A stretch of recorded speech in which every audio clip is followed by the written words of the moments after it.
Welcome back. আগের ভিডিওতে আমরা শিখেছি ডর্কিং কিভাবে প্রতিরোধ করতে হয়। আমরা robots.txt এবং নো ইন্ডেক্স ট্যাগ দেখেছি, কিন্তু আমরা এটাও জেনেছি যে ডর্কিং আটকানোর আসল এবং একমাত্র ইফেক্টিভ সমাধান হলো প্রপার অ্যাক্সেস কন্ট্রোল বা পাসওয়ার্ড দিয়ে সেন্সিটিভ ডেটাকে সুরক্ষিত রাখা। কিন্তু প্রশ্ন হলো, তুমি কিভাবে জানবে যে তোমার অর্গানাইজেশন ইতিমধ্যেই গুগলের কাছে এক্সপোজড হয়ে আছে কিনা? আজ আমরা শিখব কিভাবে একজন প্রফেশনালের মতো এথিক্যালি তুমি তোমার নিজের অর্গানাইজেশনকে অডিট করতে পারো। এই অডিটের মূল অস্ত্র হলো সাইট অপারেটর। সাইট অপারেটর হলো তোমার স্কোপ। এটা নিশ্চিত করে যে তোমার সার্চ শুধুমাত্র তোমার নির্ধারিত এবং অনুমোদিত ডোমেইন এর মধ্যেই সীমাবদ্ধ থাকবে। তোমার কাজ হলো এই সাইট yourcompany.com এর সাথে আমরা এই কোর্সে যত ডর্ক শিখেছি সেগুলোকে চেইন করা। চলো একটা প্র্যাকটিক্যাল অডিট প্ল্যান তৈরি করি। ধাপ 1, সেন্সিটিভ ডকুমেন্ট হান্ট। প্রথমে তুমি সেই সব ডকুমেন্ট খুঁজবে যা কোনোভাবেই পাবলিক হওয়ার কথা নয়।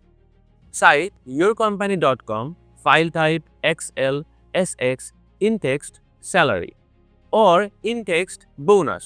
Cite yourcompany.com, file type PDF, entitle confidential or entitle private. Cite yourcompany.com, file type PPTX, internal strategy.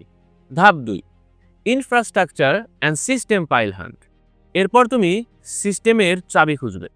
Site yourcompany.com, file type SQL backup or dump.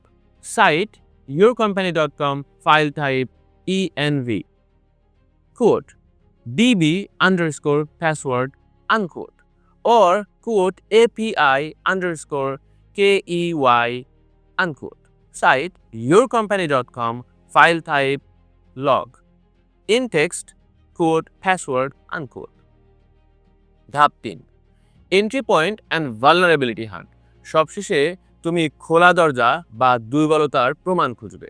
Site yourcompany.com, entitle index of. Cite yourcompany.com, internal admin or entitle dashboard. Cite yourcompany.com, in-text quote SQL syntax error unquote. এবং অবশ্যই Google hacking database GHDB থেকে রেলিভ্যান্ট ডটগুলো নিয়ে সেগুলোর সাথে site operator যোগ করে চালানো। তাহলে মূল শিক্ষাটা কি? মূল শিক্ষাটা হলো অ্যাটাকাররা তোমার দুর্বলতা খুঁজে পাওয়ার আগেই তুমি নিজে সেটাকে খুঁজে বের করো। এটা কোনো ওয়ান টাইম কাজ নয়। ডর্কিং অডিট তোমার সিকিউরিটি প্রসেসের একটি রেগুলার চেক আপ হওয়া উচিত। এখন ধরো তুমি এই অডিটটা চালালে এবং তুমি আসলেই কিছু একটা খুঁজে পেলে। তুমি site yourcompany.com, file type XL, SX, quote salary unquote দিলে আর গুগল তোমাকে একটি ফাইলের লিঙ্ক দেখিয়ে দিল। এখন তোমার করণীয় কি? তুমি কি সাথে সাথে ফাইলটা ডাউনলোড করবে? পরবর্তী ভিডিওতে আমরা একটি ডেটা লিক ডিসকভার করার পর সেটার রেসপন্সের জন্য প্রফেশনাল ওয়ার্কফ্লো নিয়ে আলোচনা করব।